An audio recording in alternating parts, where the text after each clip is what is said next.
O episódio 29, cara, esse É episódio... o precursor do nosso livro.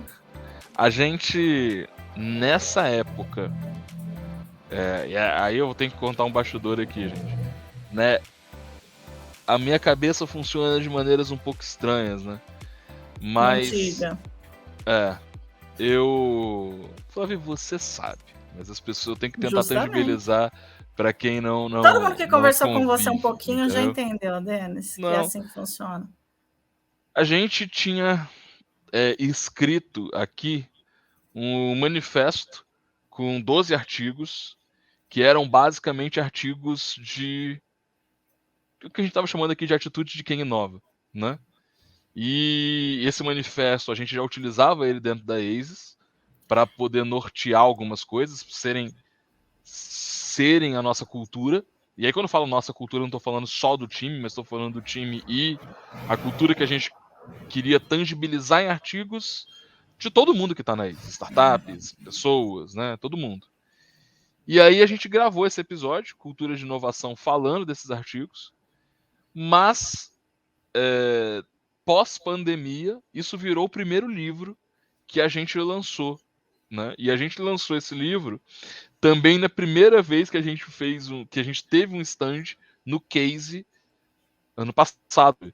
No a gente está gravando final em do ano 2023, foi passado, 2022. No final do ano passado, a gente entrou como mantenedor da B Startup, né? Olha só, a gente começa esse episódio aqui falando que a ASIS passou uns perrengão ali no começo da pandemia, a gente finaliza o ano passado como mantenedor da B Startup, um dos mantenedores, né? E daí a gente falou, vamos lançar então o livro nesse evento. Foi uma correria do caramba, deu muita briga, sangue, mas saiu. Né? Então, o livro, a gente deixa o link aqui para vocês acessarem. Claro, eu estou prometendo isso agora que a gente está gravando, eu não sei por quanto tempo esse link vai ficar disponível, mas depois vocês podem procurar. O livro chama 12 Atitudes de Quem Inova. Tá? Inclusive, Denis, como a gente alterou a identidade dos episódios, alguns sofreram pequenos ajustes de título. E o título desse episódio está como as atitudes de quem inova para fazer referência ao livro, mas não era assim Como é que era? que ele estava antes. Só cultura de inovação. Ah, tá. Mas... Pode falar, Fabi. Não, eu queria trazer aqui, porque esse é o segundo episódio que você grava sozinho, né? Que você é o convidado. E eu queria deixar registrado aqui, porque você, sendo convidado, você é um porre. Os nossos convidados são muito gente boa. A gente manda a pauta, eles, tá ok e tal. Você faz a sua pauta. Você chega com a sua pauta pronta. Essas são as perguntas que eu quero que você me faça. Isso é importante registrar, galera. É assim que ele grava. Para mim é liberdade de imprensa, sacou? Eu nunca claro, liberdade de imprensa. Eu vou anexar esse roteiro, eu guardo tudo, Denis. Você sabe como é que eu tenho provas e provas que eu rasgo seus roteiros nos episódios, Fabio. Você rasga os meus, agora os seus você faz e eu tenho que seguir. E ainda fica me treinando, porque eu tenho que perguntar aquilo, como é que eu tenho que perguntar, o que ele quer dizer com aquilo, para a hora. Fiquei super desconfortável. Vocês vão ver que eu estava muito desconfortável naqueles episódios. Porque não era eu ali, era o Denis incorporado em mim, fazendo as perguntas que o outro Denis queria responder. E foi assim que ele conduziu. Então, episódio 20, que conta a história da Isis, que também já não é mais a história da Isis, né? Pelo menos assim, passado não é toda a história, e presente era. Agora o futuro eu tenho certeza, não ouvi de novo, estou até curiosa de ouvir, mas ter certeza que não tem nada a ver com o que a gente está fazendo hoje, assim, muita coisa já mudou. Tem o rumo, mas a forma, eu não tenho dúvida que a gente mudou bastante. Ali, você lembra quando foi? Você revisou as datas há pouco tempo, você lembra quando foi que a gente gravou? Os episódios ali da Casa dos 20, eles estão no finalzinho de publicação, tá? Lembrando que publicação e gravação são datas diferentes. Mas eles estão no finalzinho de 20, comecinho de 21. Pandemia ainda. Porque teve ali... Os últimos episódios foram do meio de 21. Aqui é importante colocar, e eu vou usar esse episódio aqui até para registrar uma mudança, que até hoje tem gente que não entende algumas coisas que aconteceram. início de 2019, a gente abre uma rodada de investimento, traz alguns novos investidores para eles. Investidores que saem em dezembro de 2020. Eu fiz um acordo e comprei as ações novamente e continuei como sócio sozinho durante toda a pandemia. Pós-pandemia, e aí na pandemia aconteceu uma coisa para a gente que é muito importante. A gente vinha tentando buscar um modelo de. Aconteceram 2 ou 3 coisas muito importantes na pandemia, apesar de toda a turbulência que a gente teve. Recompra de ação, saída de sócio, enfim, tudo que aconteceu.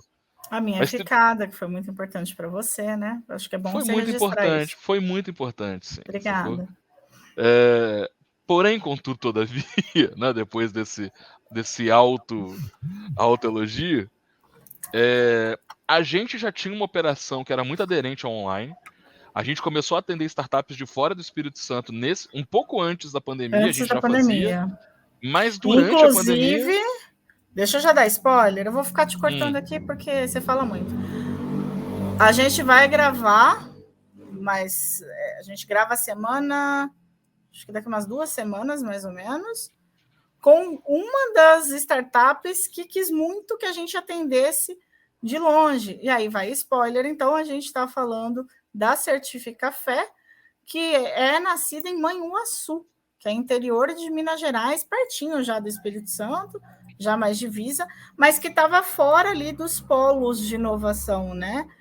E a gente, a princípio, não queria atender, mas é presencial, como a gente vai atender? Não, atende. E aí que Estava no nasce o debate modelo isso, online. como a gente desenhou a operação muito baseado no indivíduo e a gente foi colocando ações coletivas, não como foco principal, né, mas o nosso processo ele é muito individualizado. Então ele foi para online, a gente conseguiu se adaptar muito rápido, muito bem, né? Então, e o que ninguém podia imaginar é que a gente ia ter um volume alto de startups no início da pandemia. A Futurai veio pandemia, né? Futurai, Billwater, Hora, muita gente que passou e que já até saiu, a FETIC, a foi uma FETIC. das últimas aceleradas. Não sei se eu vou Nossos gravar bebês aqueles, de não. pandemia. O que. Lógico que vão gravar com o Jean semana que vem, Jean da FETIC. A gente Beijo, grava Monique. semana que vem. Beijo, Monique, um abraço, Jean. Não, mas o que eu estava falando? A gente teve que fazer essa adaptação operacional, que foi um desafio, mas caramba, foi muito legal pra gente. E teve uma outra coisa ali. Até antes da pandemia, a gente estava em busca de um modelo de inovação corporativa que fosse diferente do mercado, diferente do que o mercado fazia, mas não bastava ser só diferente, tinha que ser efetivo, né?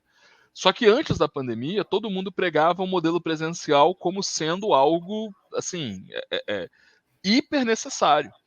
E no meio da pandemia, a gente fecha com a Nater, antiga Copiave, na época Copiave, né? A gente fecha com a Nater, que, spoiler, deles. Vai ter episódio agora aqui com o Marcelino. Vai ter, galera, e ele errou o nome da Nater, o episódio inteirinho. Agora ele vem aqui todo pactão. A Nater, Eu só errei o nome no episódio da Nater. Só no episódio da Nater. A gente gravou em seguida outros. Com a Ellen, da Uidu, e foi tudo bem. E assim, a Nater permite que a gente, hoje, na data de gravação aqui, a gente está lançando, ao longo de 2023, a gente está lançando vários desafios de inovação aberta da Nater. A gente vai deixar o link aqui, inclusive. Fica aí, Rafa, né? Que eu não coloco. Rafa, anota os links aí, tudo que a gente está prometendo, pelo amor de Deus. Não vai esquecer. Se você tem alguma startup que resoluciona um dos desafios da Nater, estamos lá. Mas a Nater viabilizou que a gente desenhasse um modelo de inovação aberta diferente no meio da pandemia. E eu só fui à Nater uma ou 2 vezes. Ela ajudou a gente a quebrar um pouco do estigma. Lógico, vieram outras empresas posteriormente. A gente vai muito mais nos clientes hoje por relacionamento do que por necessidade técnica, né? E eu não quero falar muito da Nater também, porque tem um episódio inteiro dedicado a eles, mas a gente está falando de uma das maiores cooperativas do agro, que Sim. quebra todos os estereótipos, porque a gente está falando do agro, que tem aquele estereótipo de conectividade, de tem que ser presencial, o comercial é muito presencial, né? Tem esse estereótipo, carrega, não tem jeito, o agro carrega isso. É uma cooperativa que também a gente tem aquela coisa de cooperativa, inovação, não, cooperativa é um negócio mais tradicional. Então a Nathalie, assim, ela sai quebrando estereótipos pra caramba, né? Então, um episódio muito bacana com o Marcelino.